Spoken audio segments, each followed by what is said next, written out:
In the eyes of the Israeli right, the Supreme Court are a bunch of unelected liberals, usually with European background, that do not accept the fact that they have lost politically, that they are parties representing their point of view are losing the ground politically, and they are trying to keep their influence on the country by basically extending their prerogatives as judiciary. Hello, my name is Nicholas Furnival. You are watching or listening to an OSW podcast. I'll be talking to Marek Matusiak, an OSW analyst on Israel. Today we'll be discussing the recent series of protests in Israel. I'd like to ask first of all, why is this proposed judicial reform so controversial? I'd say for a number of things. I mean, as you've said, it's mainly about the judiciary, but I would say it's about much broader problem in Israel. The content of the reform, it would affect the role that the Supreme Court plays in the Israeli political system. If adopted, it would very significantly diminish this role. And considering a general lack of checks and balances within Israeli system, it would basically improve or enhance the role of the executive branch of the Israeli government. And basically, this is what the protests are about. The protesters are afraid that once the role of the Supreme Court will be diminished, there will be very few safeguards that would basically protect individual rights and freedoms in Israel. Okay. So the reform is fairly controversial and the protests are large. Are they exceptionally large by Israeli standards? Yes, I would say so. I mean, they are exceptional both in size and in their length. They've been going on for nearly 4 months now, and the scale of the protest has been varying at different points, but basically at some points there was 700, 800,000 people in the streets of different Israeli cities, and as such they were the largest protests in Israel's history. And the counter-protests did take place. These were not as large, but I believe they are significant. They were relatively minor, I would say, and they were not spontaneous. They were organized by the government, by the parties from the ruling coalition. On one instance, there was something like 80,000, maybe up to 100,000 people involved in these counter demonstrations, but that was only one instance, and basically in all the other cases, they were relatively minor to the extent of being of them being compromising for the government. Okay. So I'd like to look a little at the background of this. So obviously there is some divisions in Israel, but is it a very, very polarized state at the moment? It is. It is. And basically, of course, it's something that one could say about most of democracies in the world, that they are polarized. But I would say that in Israel, these divisions go even deeper than in most of other modern democracies. And the stakes are much higher because, on one hand, Israel is a society which consists of a number of groups that are very, very different from each other. You have ultra-Orthodox Jews, which basically live, who are more or less 10%, slightly over 10% of the Israeli society, who de facto live in a sort of an enclave. You have religious nationalists who also have their own very... Would these people be very politically active? Are they marching? Are they voting for the current government? Them not, but their representatives sit in the parliament, and they are a part of the ruling coalition, and therefore have a very significant impact, a very significant influence on the political course of the country. And this is, of course, highly controversial for the secular part of the society. That a minority, because ultra-Orthodox Jews are a minority, have an overproportional influence upon the political course and the course of the political evolution of the country. If you ask about the polarization, yes, it is a fact, and I would say it's even more of a problem in Israel than it is in modern European EU member states or in the US. Okay, and how about within the government? Because there was a case where the Minister of Defence was nearly dismissed, but not finally dismissed. It was a strange case. He was dismissed initially, but the prime minister announced that he's going to fire the defense minister, but finally he was unfired in a way. So he's still there in his office. There is a concern, especially within the Likud, which is the largest. That's Benjamin Netanyahu's party. That's the largest party within the Israeli governing coalition, and there is a concern that the policies they are pursuing right now are so controversial, they are creating such a strong backlash, and that it may cost them in the elections. Basically, there are already public opinion polls being published, which show a very significant decline in Likud's popularity and in Likud's public support. And of course, there are people within these ruling parties who are afraid of that and who think that maybe the prime minister has gone too far, and basically they shouldn't be pressing these policies because it will just cost them during the nearest elections. Okay, so you mentioned the nearest elections and public opinion polls, but the elections really, they took place at the end of last year. So when should we expect the next election? That's a great question. As you know, there have been a number of elections in Israel starting from 2019. And the problem was that none of them have produced a clear parliamentary majority. The last ones have. Now the ruling coalition has 64 out of 120 mandates in the Knesset, which by Israeli standards is a fairly large majority, even though it's only 4 seats. So for now, it seems stable, and therefore no early elections in sight. But with the general situation being so volatile and the political situation being so tense, of course, it's always an option.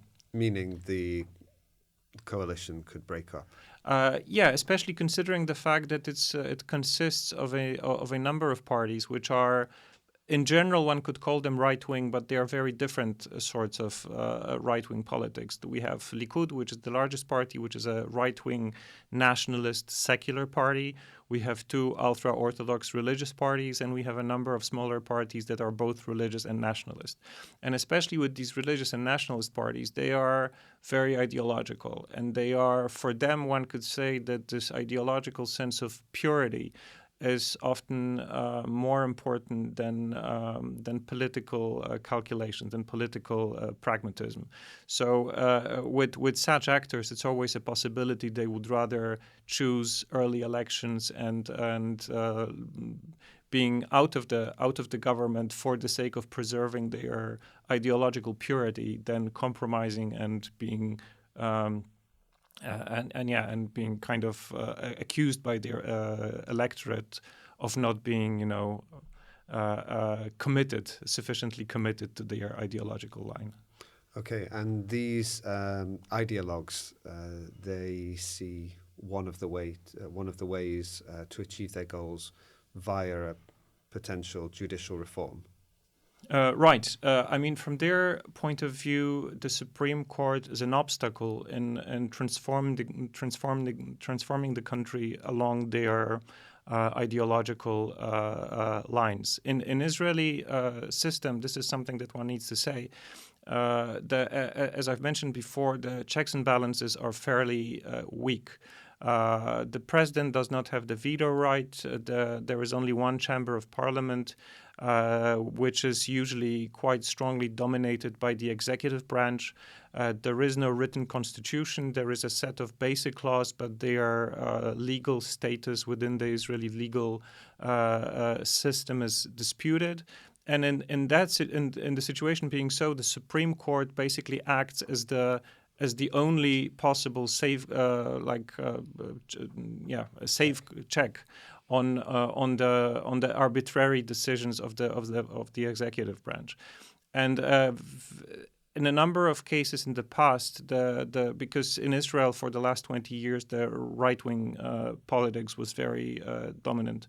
And on a number of cases, it was the Supreme Court which basically torpedoed pieces of legislation that were in line with right-wing, either nationalistic or religious ideology. And which were adopted by the Knesset, but then the Supreme Court stepped in and decided that these pieces of legislation were not in line with Israel's basic laws. And in the eyes of the Israeli right, the Supreme Court are a bunch of unelected liberals, usually with European background, that do not accept the fact that they have lost politically, that they are parties representing their point of view are losing the ground politically, and they are trying to keep their influence on the country by basically extending their prerogatives as judiciary. So yeah, they are the opponent. I mean, the eyes of the Israeli right, they are the opponent, which are basically blocking the evolution of the country in the direction that the electorate wants.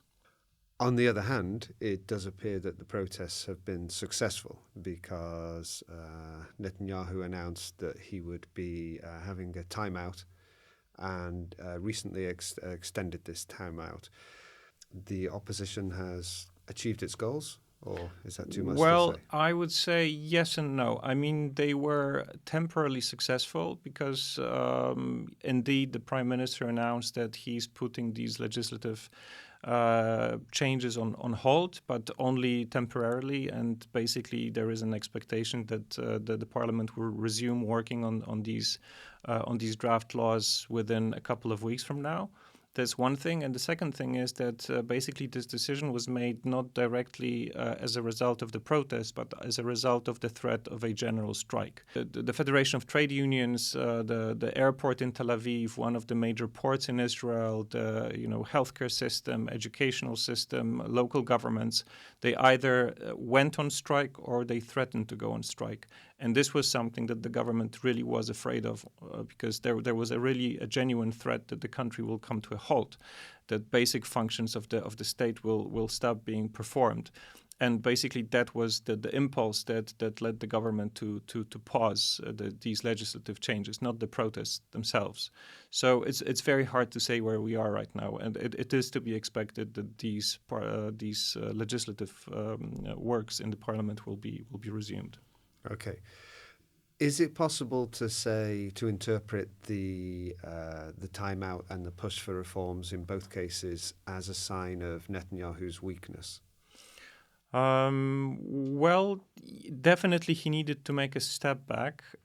He wasn't able to push these reforms through as quickly as he would have wanted. But it's definitely not the end yet.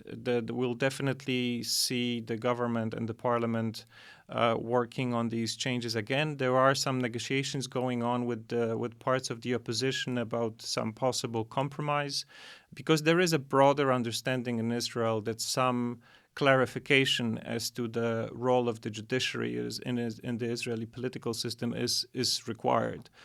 So it's not that the idea itself is being rejected outright. And there are some negotiations going on right now with the opposition regarding what a compromise solution could be.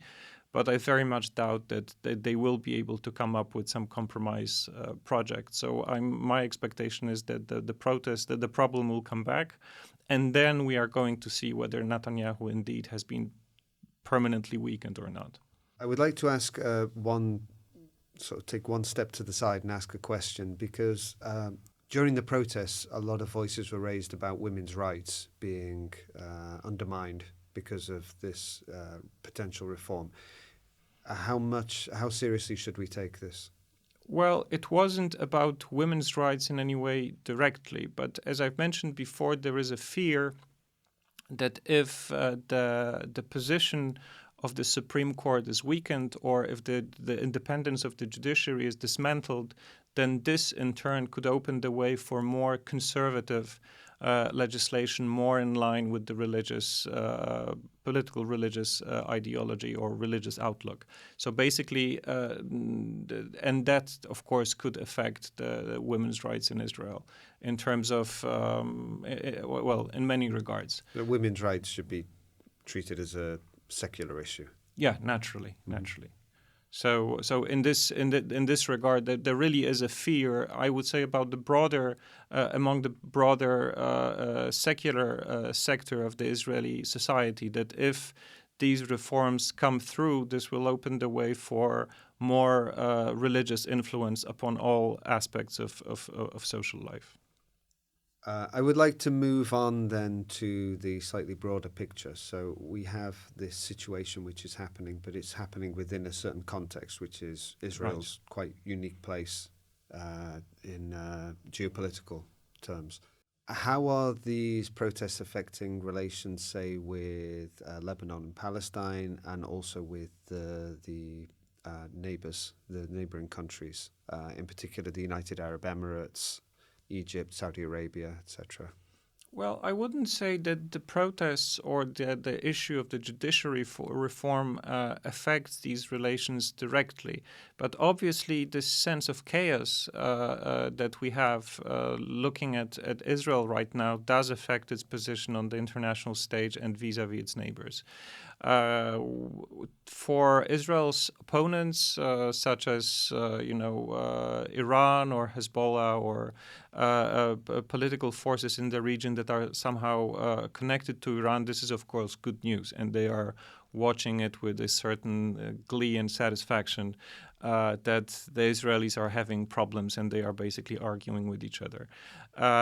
When it comes to the Arab states that do cooperate with Israel, they are of course concerned. They are concerned that the protests may affect Israel's relations with the U.S., and of course that was one of the major incentives for these countries to normalize relations with Israel, because they saw it as a way to improving their relations with the U.S. And of course, they are concerned that there are extremist political forces sitting in the Israeli government right now, which isn't like directly related to the judicial reform, but also is a part of a broader picture picture of the political situation in Israel right now. So it does affect Israel's relations with the Arab nations, because they just have this feeling that Israel is weaker. There is a political chaos in Israel which affects its relations with the U.S. and with other relevant actors. So you mentioned that some of the Arab states are concerned about Israel's relations with the US and the West deteriorating. Is this something which is happening? Well, definitely the U.S. is concerned, and both the Secretary of State and the President of the U.S. himself have, formulated their concern with what's going on in Israel. Right now, President Biden was unusually frank about his, critical approach towards these changes that the Israeli government is pushing through. I don't think that Israeli American relations are under threat. The chance that they will be permanently damaged is still relatively low. But yeah, there are voices in the U.S. right now, especially within the U.S. Congress, that maybe the U.S. should reevaluate its approach towards Israel and towards its policies, for example, towards the Palestinians. How about in other terms? For example, I did notice that Moodys has downgraded Israel's rating. Is there an economic impact to this destabilisation? There could be. This Moody's decision is one of the indicators of that. There is a particular concern for the situation of the IT sector in Israel, because, as you know, this has been like a very powerful driving force behind Israel's economic growth in the last decades. The IT sector, the high-tech sector, the new technologies. But this involved, like for the outside investors, for the foreign investors, this is a risky sector of economy anyway. So of course, anything that increases the risk that is there anyway, that is imminent to this sector, is of course something that is highly undesired. And there is a fear in Israel that this could have a permanent impact on the readiness of the foreign investors to come to Israel to invest their money in the Israeli high-tech sector. Yes, so it is having an impact. I would like to draw to an end with asking you about some of the more concerning possibilities. Some of the rhetoric has been quite heated. What is the worst case scenario in this situation? Israel is already in a difficult region. Should we expect civil war or regional war? I don't think there is any imminent risk of a total calamity, but the genuine risk that is there is that the structural problems and structural tensions which have been present in Israel anyway are going to become even deeper and more problematic. As I was saying, Israel really is a very divided society. And these divisions probably go deeper than in any modern democracy, or in at least most of the modern democracies. And this is something that has been a challenge anyway. And basically, the fact that these tensions are there is one of the reasons why these protests are so large, because people are genuinely concerned about the direction in which the country is heading. And basically, if this conflict right now is not resolved in some consensual manner, then the threat is that these tensions, this polarization will be even stronger, even deeper, and even more problematic, and even more threatening for the country's future. So I understand that the best case scenario is not a new election and perhaps a new government, but it's some kind of consensus on what kind of judicial reform will take place. Probably, yeah. With the elections, with the scenario of new elections, the problem is that, again, finding a stable political majority is going to be very, very difficult. There was an alternative government for about a year in Israel, where all sorts of anti-Netanyahu forces from left and right united. But it turned out that basically the internal tensions, internal political and ideological differences between them were just too great, and that this government did not survive. So if there are new elections, then of course probably as I mentioned before, the public mood has shifted a little bit in favor of Netanyahu's opponents, but building a stable political majority is going to be very difficult anyhow. Okay, thank you very much. Thank you very much. Thank you for watching this OSW interview. If you enjoyed it, please like and subscribe, and do consider recommending it to people so that our content can reach a further audience.